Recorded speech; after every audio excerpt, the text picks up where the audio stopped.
Okay, we got it going on. So hey everybody, Nikki Burnett here, Taste Life Radio, where we are here to talk about truth and talk about science and have a bunch of fun.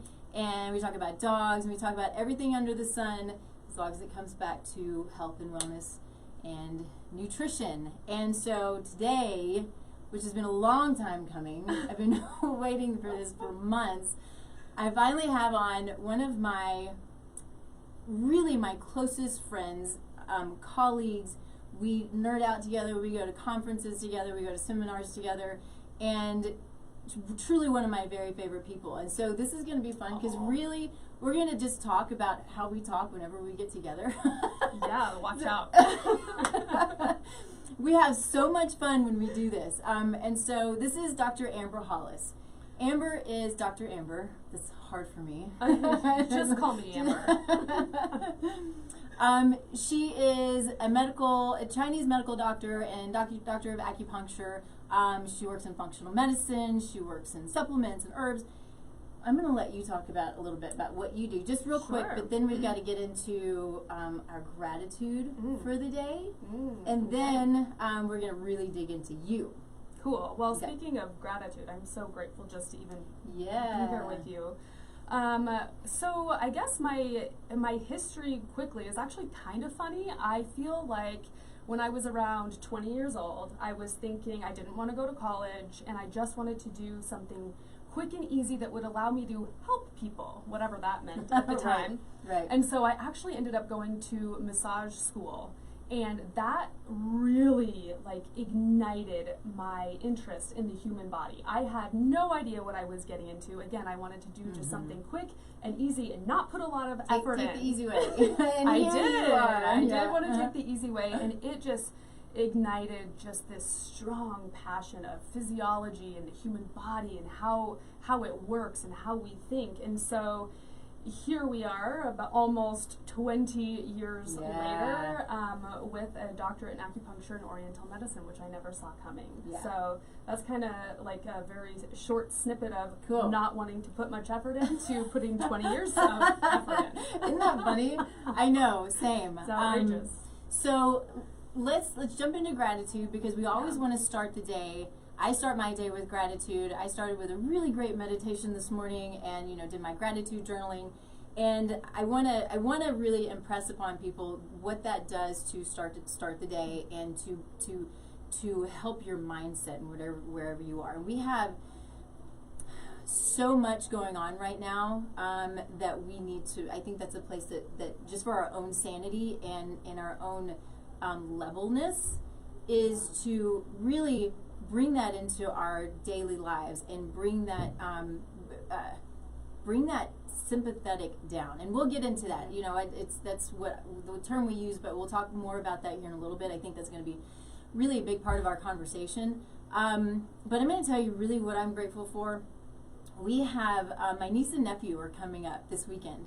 And they're coming up tonight, as a matter of fact, from Dallas. And we're going to take them camping. So Mom is staying here and staying at the house. And we're taking the niece and nephew camping. They are 13 and 15. No, 14 and 12. 14 and 12. 14 and 12. Anyway, we're going to have just the best time. They're great kids. And we're going to take a full 4 days. And I'm super grateful for good family, for the ability to just go out in the mountains that just makes your heart sing, right? The river, the trees, the mountains, it's beautiful, it's gorgeous. We try to go as remote as we possibly can. We take our food. When we cook, we're cooking while we're camping. I mean, it is serious stuff, and it's the most fun. And of course, fishing. We never keep fish. We may keep some fish, so that'll be fun. Awesome. So anyway, that's what I'm grateful for today. It's going to be a really good weekend, and I'm looking forward to it. Oh, that sounds so good. Nature is so medicinal. It is. Oh, speaking of gratitude, I also do like a morning and evening just gratitude practice because, and again, we'll probably get way into this, but just the changes that can happen to your literal brain by being in a state of gratitude. So the more we can be in that state, I mean, it's transformational for sure. It is. So when I get into gratitude, I've been guilty of just like almost like just rambling so many gratitudes. So rather than like your peaceful one, I'm like, oh, I'm grateful for my husband. I love him so much. He works so hard for me. He's supportive. I'm so grateful for the trampoline that we bought. I can jump on a trampoline every single night. Yes. I haven't seen it yet. I was just over at your house yesterday. Oh my gosh. Well, we didn't go in the backyard. I'll stop there actually. I am so grateful. My husband and I got a trampoline. He got it for my birthday. Happened to be in the midst of quarantine, and it was a perfect time. Yeah. Because like, what else are you gonna do? And we needed to release some pent up energy. And I've always wanted a trampoline, so he bought me a trampoline for my birthday, and it's a 16-foot gigantic trampoline. So we pretend to be, talented acrobats, and we're not at all. But that's what I am super grateful for. Okay, so tell everybody why you got a trampoline. Well, do you know why I got a trampoline? Well, I think so. Well, I don't know why I got a trampoline. Oh. I've always wanted one. We'll start there. I think that's what it was, is you didn't have one as a kid. Every kid, yes. we didn't, has a trampoline. Our neighbor did. Yeah. And I've always wanted one. Yeah. And we've talked about it, and I would say probably in the last 6 to 9 months, we took my 2 little nephews, who are 6 and 7, to a trampoline park. And man, we had more fun than they did. And we were just like sweating, and we were like, this is such a great workout. And I really wanted, I wanted like 5 trampolines because our yard can handle it. And my husband was like, maybe one. Yeah, let's start there. Just one.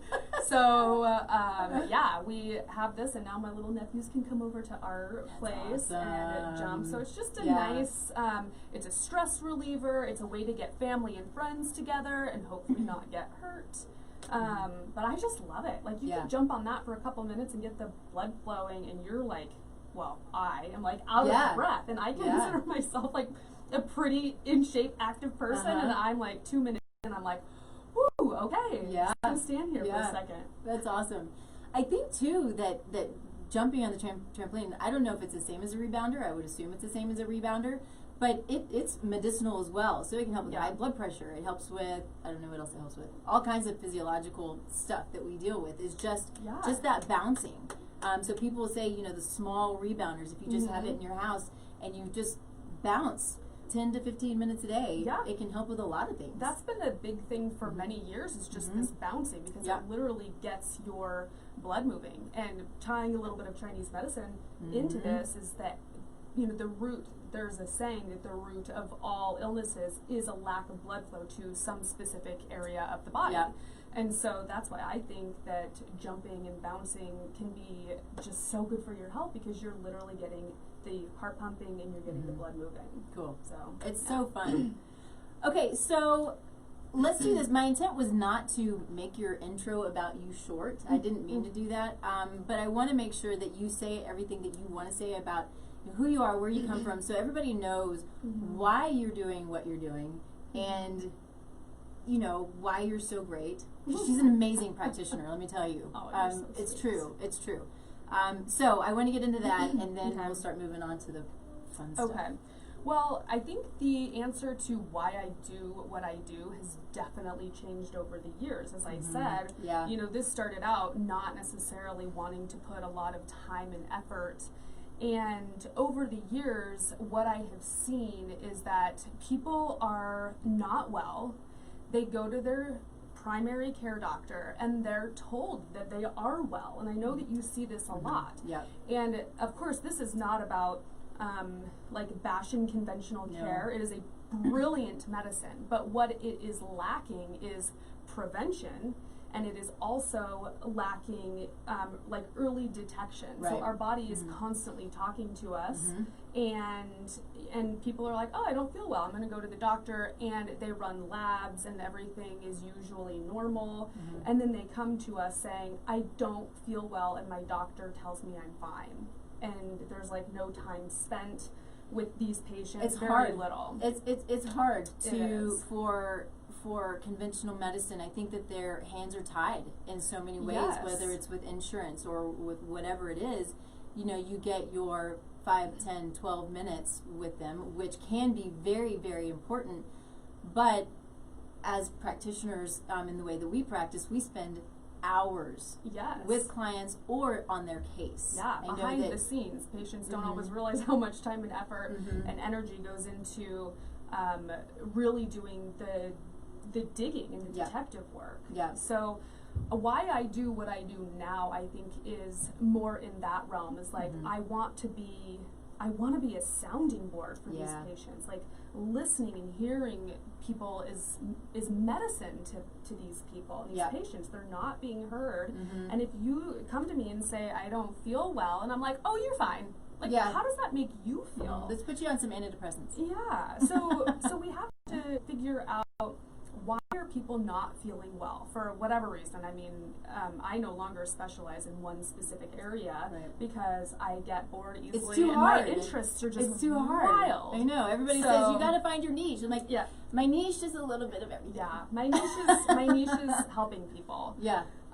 So I don't necessarily just focus on digestion anymore or autoimmune anymore. I focus on listening to somebody's story, creating a partnership with them, and helping and encouraging people to be interactive in their own life. So many people just kind of float on through and ignore their problems because they've been, they're either ignoring them or they've been told you're fine, kind of thing. So it's my job, and I feel like my mission is really to empower people to take an active part in their life, in their healthcare, in their personal development.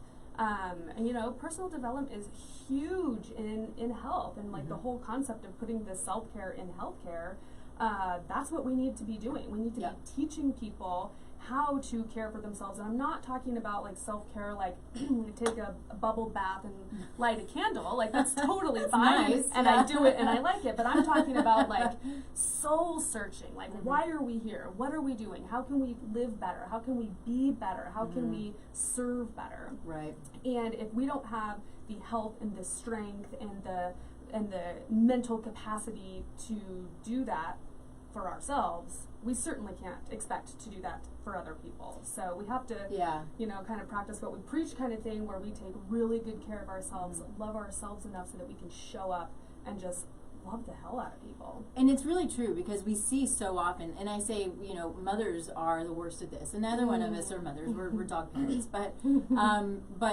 I think in practice we see that a lot, where mothers are everything else before them. And so when that gets out of control, they start getting sick. Yes. You start getting sick, you can't take care of your family, you can't work, you can't do whatever it is you need to do. These are the things that we're trying to avoid. We want and pray for people to have the ability to, just what you said, show up, feel good, want to do everything that they can, but you have to sit back and go, I have to be number one, at least for a part of the day. Yes. Even if it's for 30 minutes. And find that grounding, find that meditation, take care of your body. And I say part of the day because really it's throughout a life, because you have to do the preventive maintenance. You have to make sure that you're physically, your labs are in range, and you got to make sure that your mind is in a good place and your heart is in a good place and your body's in a good place in order to continue to show up and be able to serve everybody who's around you. Absolutely. I've always loved the analogy of like, you're the pilot of a plane, and if you're gonna fly that plane safely, you have to be in tip-top shape, physically and mentally. You've got to be like focused, and you've got to be there. Otherwise, you've got a plane full of people that are going to die. Yeah. So not just with your family, but in a clinical setting or whatever your job is, you have to take care of yourself. I think it's the number one thing that we can do as humans to show love towards other people. Yeah, absolutely. Okay, take a quick break. Let's talk about Rightful. Henry's got us taken care of back here. Rightful's a great company. You've heard me talk about them every time. They take care of us. They sponsor the show.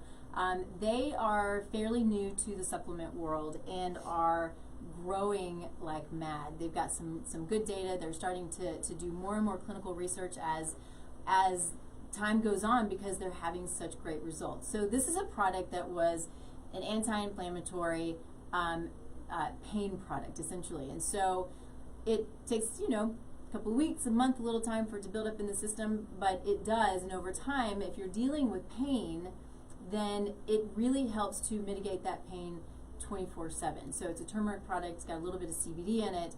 It's got some ashwagandha in it. So it supports the adrenals. It can support the focus. It's got some poppy for sleep. So there's a morning and there's an evening supplement. Like, where are my words? There's a morning and the evening. So the evening obviously helps you sleep, and the morning is not stimulating, but it's focusing. And this is what I've noticed the most. And so I don't have pain, thankfully. So I find that my focus is amazing. I love it for that. And my sleep is really good as well. And I don't usually have a lot of sleep issues. But it's being sold in pain clinics, like allopathic pain clinics, because it works so well for people.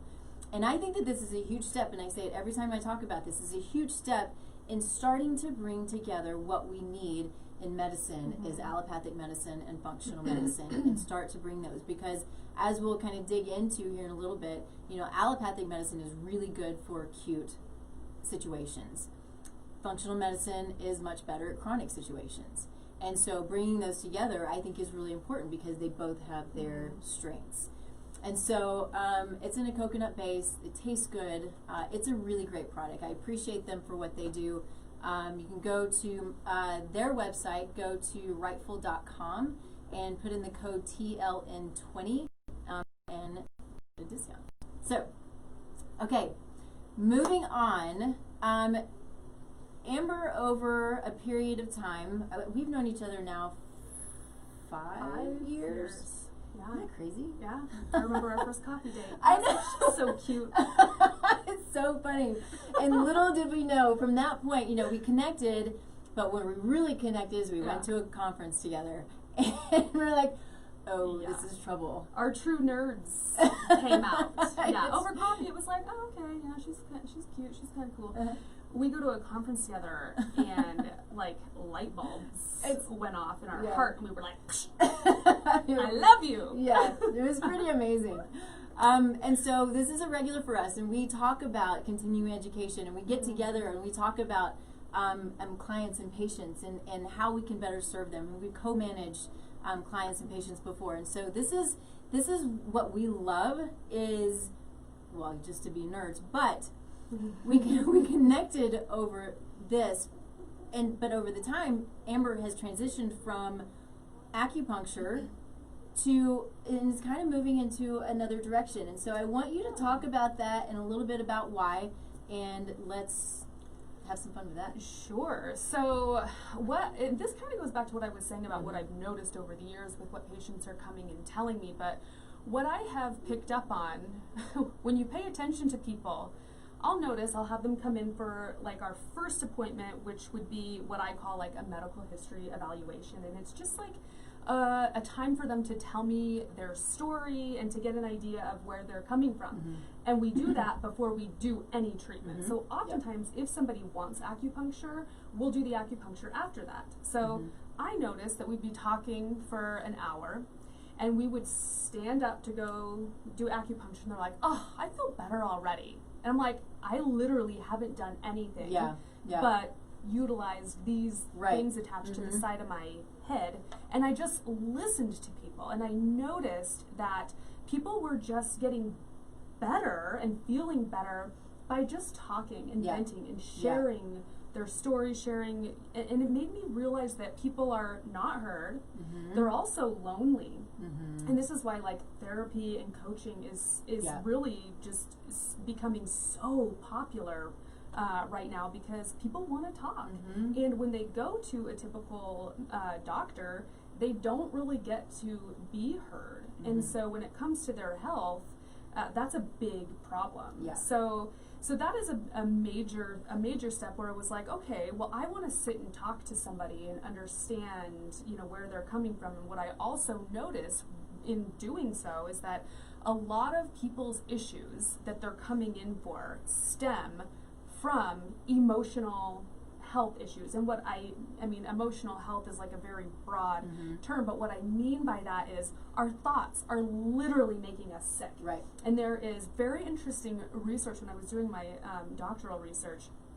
There was a study about how after like an argument or like some negative event, inflammatory markers, to be specific IL-6 for our other nerds out there, is raised and elevated for 72 hours and before it starts to go back down. So when you're having this inflammatory cascade happen, and then, okay, after 72 hours, what if you have another fight? What if you have another event? So we've noticed that inflammation is like a constant with the way that we live, with our relationships that we have. So it was really apparent to me that I needed to focus on the more mental, emotional, spiritual aspect.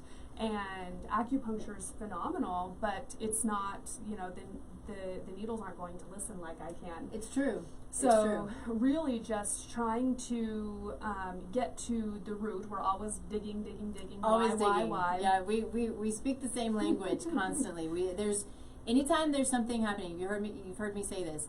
Don't just assume there's dysfunction just for the sake of dysfunction. Right. There's always a reason, and always. we have to understand that, and we may not totally get down to the exact thought that happened that set off this whole thing, but if we can, and this takes us back to gratitude and having meditation practices and things that we think are too simple and it's not going to really help, or what's 5 minutes going to do, like these things make a profound changes impact. Your biochemistry. Absolutely. Literally. And that is, you know, for other people who like want hard science, like that's there now. We can see what meditation does to the brain and how it enlarges parts of the brain that deal with like well-being and cognitive function and memory.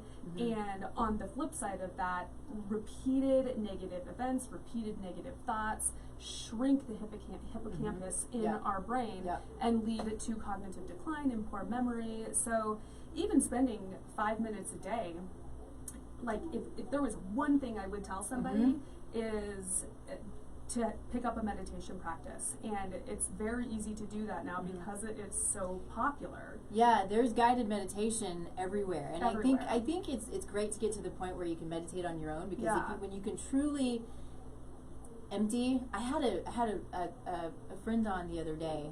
He's a guy who does a show here at the station. His name's Charlie Pacello, and he's really cool. You should watch it. It was a really great show. I think it was. Anyway, what he said, and I just went, whoa! It was the coolest thing. He said, prayer is when you're talking to God. Meditation is when God's talking to you. It's like, ugh. And so I just love that so much. I just thought it was amazing. And so I love guided meditations. It kind of takes me to a place where I want to go. But when I have the ability, because I don't always, to really just shut out and let my mind open up to all the good that's coming in. And I think that's what we know. Some people are like, well, evil can come in. I'm like, no, I mean, I think that, you're letting good in when you're sending out good, you're letting good in. You have your intentions. But you can, these are when I've had some of my greatest ideas and greatest thoughts in my like, holy smokes, I get it. Or here's what I need to do for that client. Things like that. Yes. I mean, funny that you say that. I have literally been sitting in meditation, and I have a little timer on my phone, so my phone is like near me when I'm meditating, and I will like have an insight, and I'll be like, oh, I shouldn't say it, but I like, hey Siri, and now my phone's gonna pick up. But I will literally say, like, hey Siri, remind me blah blah blah blah blah, because I can't forget it. So it's kind of ridiculous and funny. But since we're on this topic, can we give listeners like a really quick little tidbit on how to start a meditation practice if they don't know? Because there's a million apps, and there is lots of guided meditation, and I think that is really beneficial for people who are just starting out. But because some people are like, I don't know how to meditate, or I don't know, and I can never do it. My mind will never stop. Right. So it's practice. Yeah, it is practice, and we're not exactly trying to get the mind to stop. So we can't necessarily control our thoughts. It's like trying to control our heartbeat. Like it is just going to happen, and I think that's one reason why people hate meditation. They'll sit there and it's like, oh well, I'm still thinking. well, yeah, like that's not going to stop. So it takes a lot of time and practice to like calm and focus. So the idea of the meditation is to focus on something, whether it's your breath or counting or doing like a body scan or scanning your senses. And so I would love to offer and invite you guys to just try this, you know, well, when we're done, or tomorrow morning or this evening, where you just sit spine tall. I usually don't like to lay down because I will fall asleep. I like to lay down like with my feet up. Yeah, I do. I love sitting. It allows me to focus rather than like be like, ooh, I could just like take a little nap right now. But if you just close your eyes and just start to breathe and focus on your breath and just inhale and exhale and just feel what that feels like in our body. We don't really pay attention to our breath because it's just automatic. It is just happening, and that is the beautiful part of the autonomic nervous system. It is the one thing that we do have some control over. We don't have control over our intestines or our heart, although like it is said that like great meditators can actually do stuff like that. Yeah. Not there yet, maybe one day. Right. But you can control your breath. And so just focusing on the breath and then scanning your senses, like even with your eyes closed, like what do you see? What colors do you see? What do you hear? Do you smell anything? Can you taste anything? And just like scan what your body feels like. 5 minutes of just doing those things, paying attention to your breath, and scanning all of your senses has a profound calming effect. Awesome. So just a little nugget on that. I think another quick nugget on that is if you deal with anxiety, I think it's virtually impossible. It may absolutely be impossible to be in an anxious state while you're focusing on deep breathing. So something to think about if you know, start learning to breathe, start paying attention to your breath if you're dealing with a lot of anxiety. There are a lot of factors that go into anxiety, so I'm not saying that it's going to be the end-all be-all, but breathing can really help to control that. I want to make a quick point real quick. You'll see I actually brought a couple of diagrams today because I know there have been a couple of times that we have talked about the functional medicine tree and all of these things, and so you'll see these kind of going up behind us, but here in a bit we'll actually get into those. But so let's do that. Let's kind of start digging into functional medicine versus conventional medicine and the way we practice and why we practice the way that we do. Yeah. Well, I think that functional medicine is just such a beautiful way to practice medicine because it does take into consideration and the importance of that mental, emotional, spiritual health of a person that has a really big impact on our physiology and how we are physically functioning. So that is my personal favorite. You don't really ever go to, I've never been to a medical doctor where like that's ever been asked or addressed. And so when I have somebody coming into my practice, like that is definitely something that we talk about, or if they don't want to talk about it, that's totally fine. Like there are a couple people, and I'm talking a couple, like most people want to talk about this stuff, but they do. I'm not going to force somebody to talk about something that they don't want to talk about, but our emotional health just greatly impacts our physiology and vice versa. Like if you throw out your back and you are in a lot of pain, like that's going to affect your mental health and how you show up in the world and how you can think. And over time it will create depression. And we've all seen it.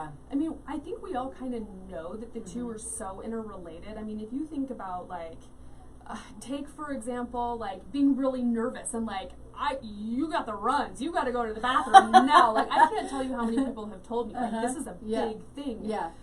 So like that is a example of like your emotional health being anxious and nervous, like having a direct impact on your physical health.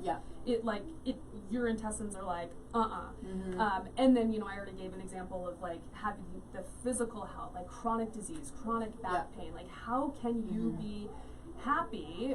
And I think you can, but most people are not going to be happy and healthy and vibrant when they're in chronic pain or a chronic disease state. I think they're kind of it's just too difficult.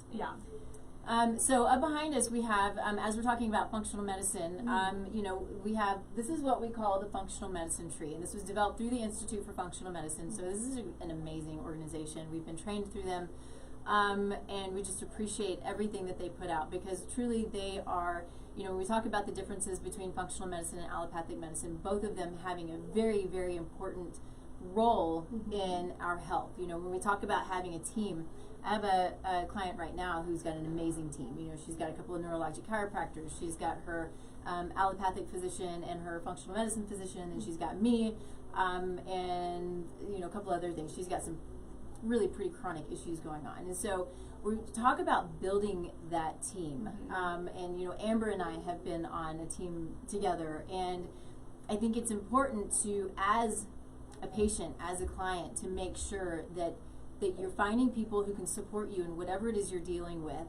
And that includes therapy. It includes coaching. It includes as much of this when it comes to the mental, emotional, physical health. And people that you trust. Anybody that's going to just sort of blow you off and not give you the time, you need to consider finding somebody else who's not going to blow you off, because we do see that, and we find that, and it's unfortunate. But the biggest thing that, you know, and I've been meaning to do this for I don't know however many shows now, but with the functional medicine tree, the biggest thing that I want to point out here is this is the root cause right here. So we're looking at sleep and relaxation, exercise, movement, nutrition, hydration, stress, resilience, relationships, networks, trauma, microorganisms, and environmental pollutants. Those are all of the things that create dis-ease, right? So dis-ease. So that's the way we need to think about it. The body, you said this earlier, I say it all the time. When there's a symptom, when there's a pain, when there's a problem, when there's a brain fog, when there's anxiety, depression, all of these things are symptoms, and there's a reason for it. It's the body's knocking on your door going, hey, I need you to pay attention because there's something going on. Right. And so that's what, you know, instead of saying, okay, you are depressed or you have anxiety, try this pill. I don't know anybody who's deficient in Prozac, right? We've heard this before. You don't have a deficiency in Prozac. So there's something going on. It's going to be an inflammatory response. We were talking about this yesterday. You know, the big thing in functional medicine is everything is, all of this dis-ease is created by inflammation. But you got to ask why. You got to keep digging. Why is there inflammation? What's creating this inflammatory response? Is it infection? Is it stress? Is it your family, the family dynamics that you're dealing with? Is it a trauma from when you were a kiddo or from a year ago? I've seen that when I do a timeline with my clients. They're like, man, you know, everything was fine until this one point, and everything just went haywire. I was like, okay, what happened? Well, I don't know, no big deal. Broke up with my girlfriend or had a divorce. We're like, okay. Was it traumatic? Oh, yeah, it's the worst. Okay. So it's a big deal. It's a huge deal, and we see that. This is why we do timelines. It's amazing. That's why we ask personal questions about somebody's life, and are you happy? Like, it's important. And to, you know, piggyback on what you were talking about, like these root causes, like this is the body, like you said, knocking on the door. Like this is blowing your house down when you have like a cardiac event or diabetes or whatnot. These things don't just happen. So we have to go back and like I would hope that I have over the years like encouraged and continue to encourage people to pay attention to that knock on the door, because that knock on the door, like your body whispering to you, will end up yelling at you and screaming in your ear if you do not pay attention. So it's like, it is time to wake up, pay attention, and not be fearful of what these symptoms could be. Like I have come across that, I don't know about you, I'm sure you have, where people will not want to go to the doctor or not want to do lab testing because they don't want to find out. And that is, I understand that, but that only ends up in a worse situation that it won't go away. Cause a lot more fear if we let these things go on for too long. Yeah, because it's a little bit of it's a domino effect, right? If you're seeing or feeling symptoms, that may go away, but there's something else that's brewing, right? I mean, everything affects, you know. One of the hard things about allopathic medicine too, and again, this is training, and people want to cardiologists, that's what they want to do. I want to work on the heart. I get it. Mm-hmm. But we also have to understand that everything from head to toe affects everything from head to toe. Oh, right. We are all connected, just like we're connected to each other. We're connected to our environment. We're energy, and we exchange that energy. So our heart's going to exchange energy with our brain and our kidneys and, all of these things. And so we have to, I don't remember my point right now. Well, I think that is the point, is that is something that is like the foundation of functional medicine, is looking at the relationships between organs, between systems, between like neurochemicals in our body, like sending messages. So we do need specialists, like it's a good thing, but that's not what functional medicine is about. The functional medicine is somebody, a practitioner in functional medicine is somebody who is trained to look at these relationships, see the importance of the interconnectedness of our body, and how not just our body, but how it interacts with itself, how it interacts with the world around it, because we're constantly being sent messages from the environment, from other people, and this stuff is stored in our system. Yeah, it's true. And what is interesting though, as we're talking about just allopathic and functional medicine, is we see more and more, I've seen this quite a bit, is cardiologists. They're, allopathically trained, they're medical doctors, cardiologists, who move into functional medicine. Yeah. So they're still cardiologists, but they're looking at the gut. What's going on with the gut that's creating your heart issues or your cardiovascular issues? Do you have an infection? Do you have a trauma? Do you have stress? They are trained then to look at the heart more globally. Yeah. Right? Right. Rather than, you have heart palpitations, here is a Here's your drug for you. Yeah. It's like, I've heard this, I know you've heard this like 1,000 times, but, to give you guys another analogy of the difference between, and this is a little harsh, but I have to say it because it makes sense. But like, in Western medicine, if you go to the doctor and say, my foot hurts, and there's like a rock in your shoe, they'll give you an Advil. Where in functional medicine, they'll say, like, take your damn shoe off, and like, let's get to the root of the problem. Now your foot won't hurt if you just deal with that issue. So it is about not giving a pill and a medication for anything and everything, and it's also about not ignoring and saying everything's okay when it's not. Functional medicine is about diving in, hand-holding, partnering up with your patient. It is a true partnership, and I think that's what patients want. That's what they want. It's what they need. Yeah. I think that's why we see people who are like, nobody can figure it out. Yeah. What's happening? And like you said earlier, we can't always absolutely, put and I can't diagnose anyway. Amber can. You can, right? You can diagnose. In a Chinese medical perspective, but not like not in a Western conventional medical terminology. Right.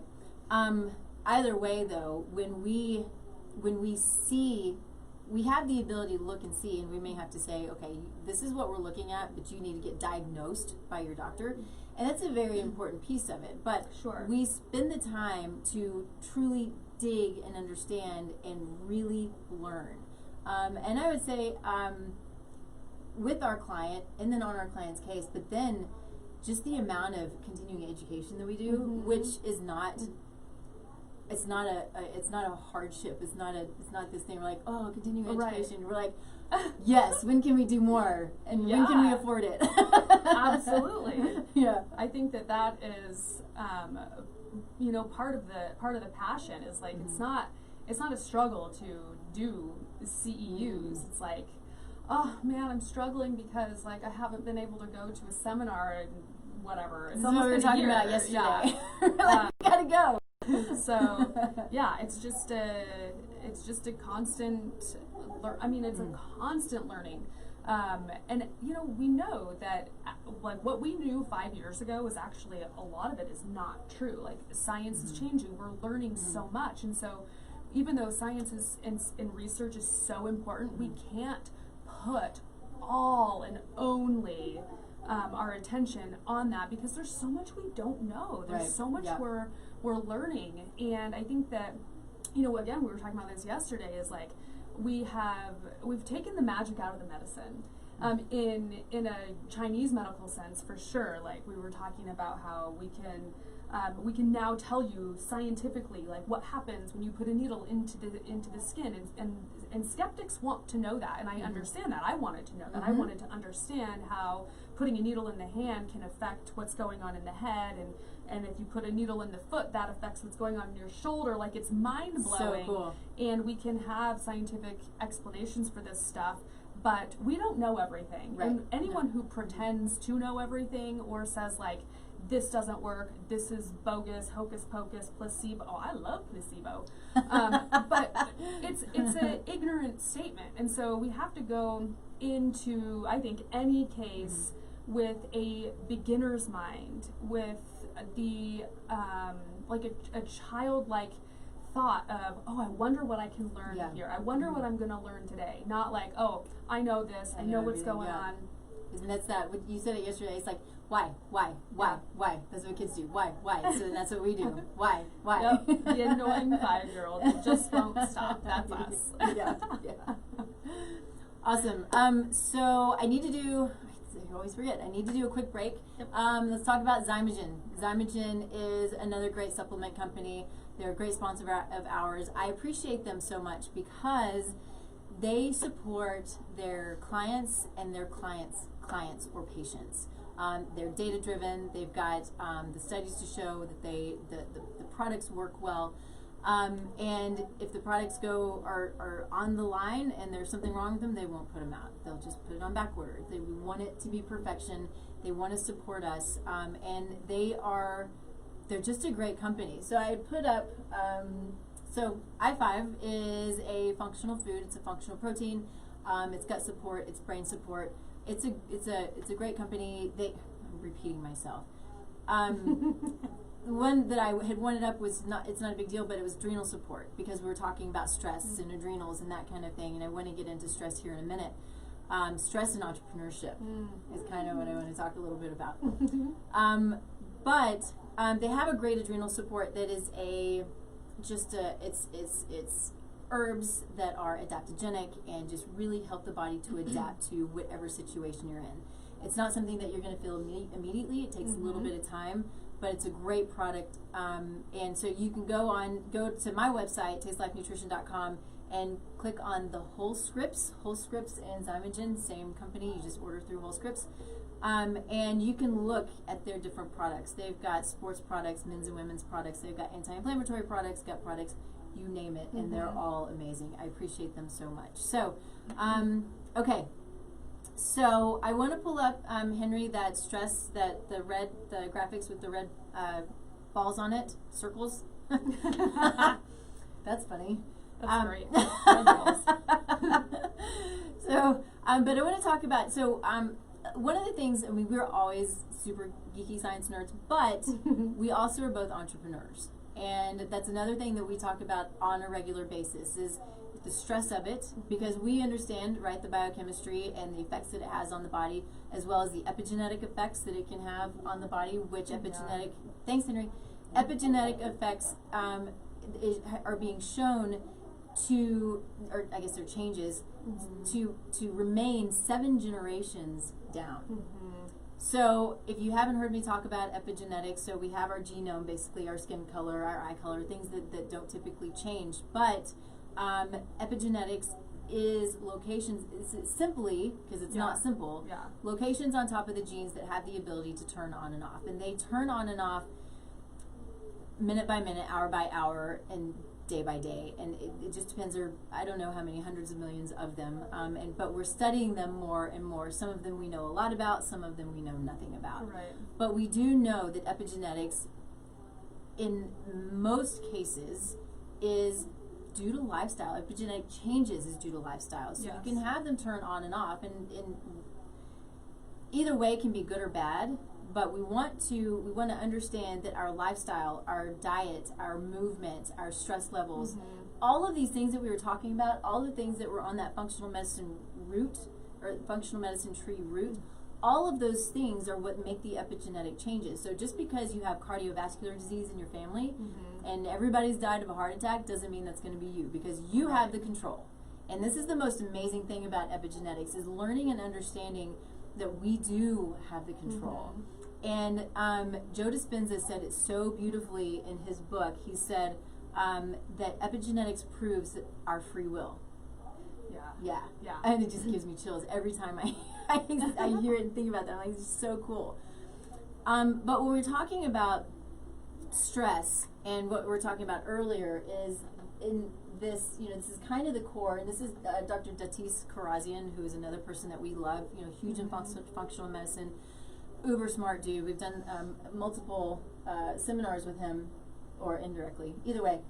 But if you look at the arrow, dysbiosis being gut, your gut microbes being out of balance, your good ones to your bad ones being out of balance. So dysbiosis, inflammation, autoimmunity, and stress, they all go back and forth, and it's just this nasty little cycle that just goes back and forth. And this is what we see. It may start with stress, but then all of this is going to happen. And it may start with dysbiosis, and then all of this is going to happen, right? So this is I think it's important. We could probably add multiple red bubbles in there. Red balls. Red balls. Yeah. Yeah, it's so interesting to look at, like, even with one of these, and part of what we do with our patients is like looking at, okay, what are the causes of autoimmunity? Like that digging, like there are lots of reasons that can cause that. So when you have that information, that it allows to ask the why like 500 times to say, oh, okay, so this could be a gut issue, this could be a stress issue. For me, I feel like it always leads back to stress. It all like what if it is a gut issue and it's like due to poor dietary habits, why is that? Are you stress eating? Again, going back to stress. Like why are the problems happening? And I feel like we can always point to some negative thought pattern or some stress that happened. It's, of course, sometimes it's like being exposed to, some sort of toxin. But it's usually not just one thing. Which creates stress. Yeah. So our environment can create stress on the body. We may not know it until we're feeling the symptoms of it, but if we have heavy metal toxicities, if we have Lyme disease, all of these things will create more stress on the body, and then you're going back here and you've got this nasty circle. So you got to find a place where you can stop that and start to support the body, so then the other things can start to balance out as well. And so kind of, the stress and the entrepreneurship, I think, and I know a lot of you out there, there's so many entrepreneurs now. I just finished up an entrepreneur course. I'm about to start another one. It's really fun to be a part of a group of people, both clinically as well as just, people all over who just have a passion to do what they do. But what we see is, I don't know what I'm doing. It's really hard. I'm scared. Is it going to work? Is it not going to work? There's always the question when it comes to being an entrepreneur. And I know that for both of us, we sort of just jumped in. There's kind of like, I don't have any choice. This is what I'm supposed to do.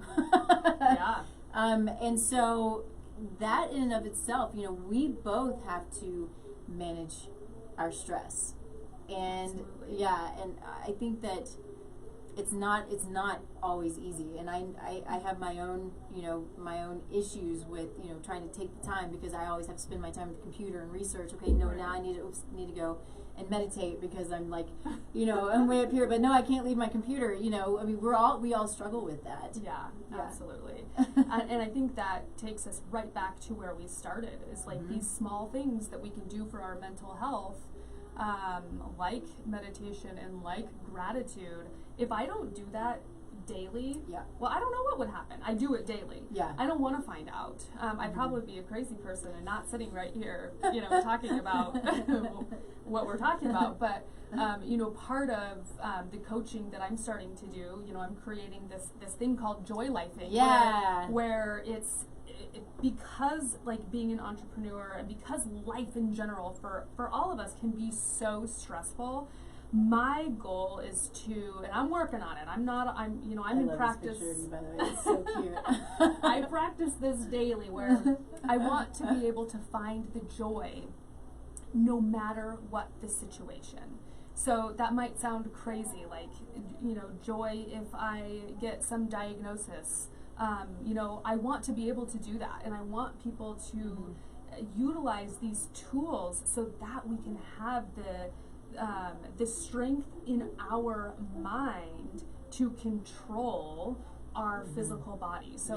So just finding joy in the small things, like doing the dishes or like mopping the floor. Like, that seems a little crazy, but I swear to God, if you practice this, like, it's doable. And I don't know if any of you guys know who Byron Katie is, but, you know, talking about truth, like always questioning, like, is that true? Is this true? She is a phenomenal author who talks a lot about finding joy in the mundane. And it doesn't have to be some joyful experience like, oh, Nikki and I are going to Hawaii, I'm so joyful. It's like, which we did, it was amazing. Like, how can you find joy in the day-to-day? And these kinds of tools that help build our mental health are really how we can do that. Yeah. Help with our stress. Yeah. No, I think that's awesome. And it is a practice. You know, we're all practicing every day what we do, whether it's work, whether it's life, whether it's to the relationships, whatever it is, it's a practice. I saw some video yesterday of a guy saying that he would thank his money as he was giving it away, right? So it's being grateful. So it's just this constant practice of gratitude in everything that you do, even when it's difficult. Money's not always fun to give away, right? And so thank you to it. And what many will say will happen is when you're grateful for it, then more comes to you, right? Again, it's energy in, energy out, and the positivity, we want to put out the positive. And this goes back to the difficulties that we're dealing with. There are a lot of things that need to be squared away, and my intent is not to get into any of that, except to say that for all of us, I think we need to focus on ourselves, focus on being positive, focus on being grateful and being happy as much as we can, because it's difficult. This is a difficult place, difficult time, and I know that's part of my prayer time. It's part of my gratitude and my meditation time, is to just do my best to just be thankful for everything that's around me, everything in this world, everything, my friends, my colleagues, my family, the people who I trust and I love, and everybody. I'm really grateful for everybody. I'm grateful for our differences, because that's truly what makes the world go round. And so I think there is beauty in difficulty. Absolutely. Even though it's difficult. That's how we grow. I mean, that's I think the essence of this whole conversation is, how do we grow? Like, life isn't going to get any less stressful. So how do we find beauty in the stress? How do we find joy in the stress? And I know that sounds a little crazy to probably a lot of people. But I'm here to tell you that it can happen. Yeah. It absolutely can. It's just, it is a practice. Everything is a practice. Life is a practice. Yes. And with all of the craziness that is going on, I think we have an opportunity to find beauty in it, for sure. Awesome. Okay. Where can you be found? Oh, where can I be found? Well, on Facebook and Instagram, I'm Vitality Center Denver. And of course, you can find out some fun stuff about joy lifing on my website at vitalitycenter.com. Check it out. She's updated her website. It's really cute. It's really fun, and just makes you want to go. It's more me and less scientific now. So, it is. But we got to put the fun in functional medicine. We do. And again, it all has to do with joy, and not everybody wants to have this serious scientific conversation. So I think it represents more of who I am now. Yeah, it's great. I have to say this real quick, because it was the most fun, where she did a clinic. It was a workshop, and it was on having a temper tantrum. Yes, literally.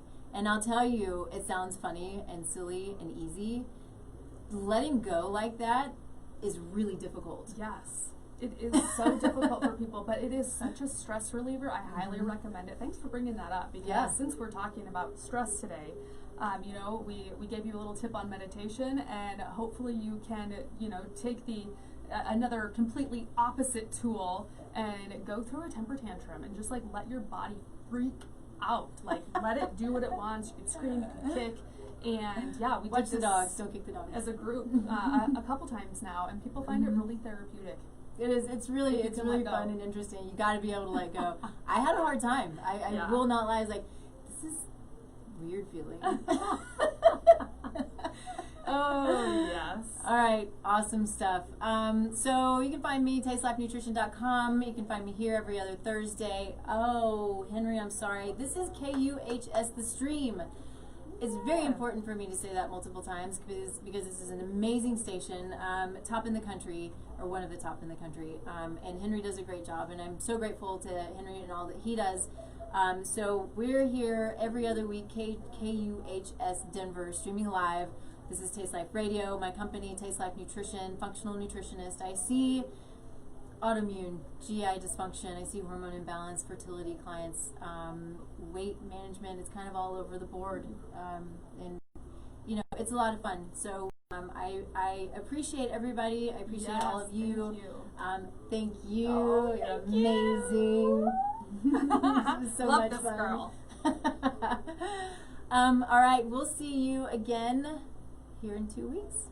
Thanks, everybody. Thank you, everybody.